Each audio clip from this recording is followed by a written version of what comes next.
Friends, this past week I was sent a photograph, a Facebook meme of a page from a book on Beethoven's life with the words "Best Typo of 2017." The page is from chapter 8. It looks like a children's book. Beethoven's Later Years is the heading of the chapter, and it reads as follows. In the years after Napoleon's rise and fall as the Emperor of France, Beethoven was in a flurry of musical writing. Being dead did not stop him in the slightest from recovering quickly and going on with his music. Sure, it was much harder, but he got through it. Of course, the typo was not that he was dead, but rather it should have been that he was deaf. But I quite like the idea that being dead did not stop him in the slightest, and that he got through it.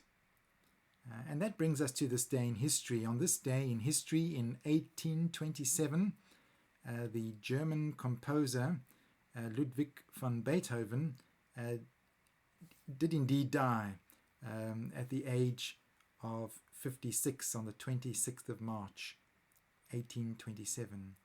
He had been deaf for the later part of his life, and he's apparently said on his deathbed, "I shall hear in heaven."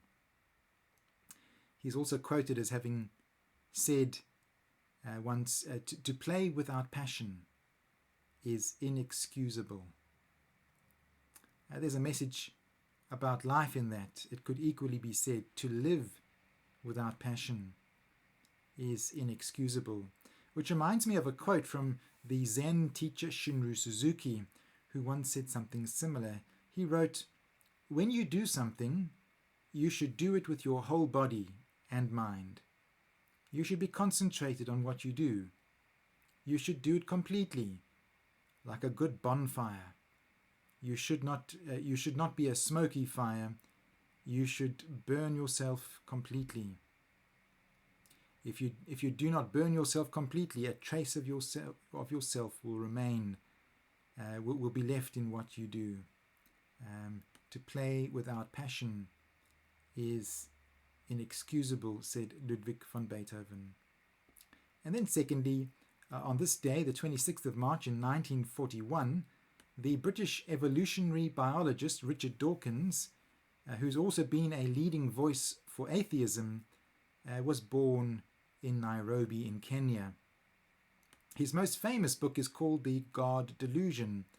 Now, while on the question of atheism, I would disagree with him because I do believe that there is a higher wisdom, a higher intelligence that is the source of all, which I would call by the name God. But I wouldn't certainly disagree with everything he says. A statement that he says in that book that I would be happy to agree with is the following. He says, "Do not indoctrinate your children. Teach them how to think for themselves, how to evaluate evidence, and how to disagree with you." I believe there's a lot of wisdom in such a statement.